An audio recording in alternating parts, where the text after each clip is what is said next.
Listen to me. Black people have always been a threat to white people, and this ain't something that I'm just trying to be controversial about. This is literally history. I was watching on YouTube the PBS documentary of the American Coup of 1898 in Wilmington, North Carolina, and they talked about how black people were thriving and prospering after slavery into Reconstruction, and how white people decided that they was going to tear that shit all down with lies and come up with ways to get rid of what they considered Negro dominance, because black people were excelling past white people. They were opening up their own businesses. They were starting their own companies. They were creating their own communities, and they was doing it with pride and beauty and honor. White people did not like that. So you know what they did?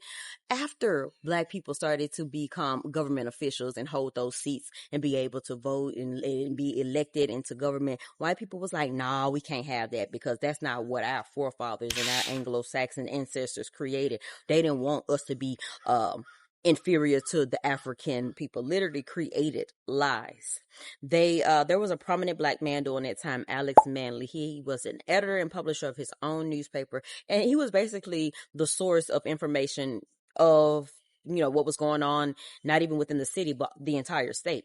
Now, at some point, white people was like, nah, they trying to rule over us. They trying to make sure we don't become who we need to be. We can't have these former slaves thinking that they can have any dominion over us. So they spread lies, what they did. These white folks went into the gun shops, bought up all the guns, and then told the owners, hey, you better not sell to them black people. But we couldn't have no gun shops. We couldn't have no ways to defend ourselves according to them.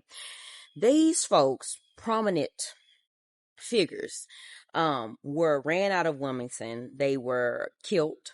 They were threatened. They were banned, and black people had to leave behind all of their wealth. And guess who ended up occupying that land, those shops, those hospitals, those offices, those newspapers? White people. You know, it's sad to watch, but it's also empowering to see the power that we have and what has always been hidden from us.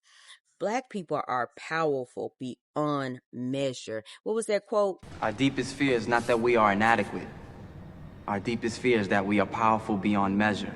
Let me tell you, learn your history, know yourself, and do better. But make sure you go watch American Coup 1898 PBS documentary.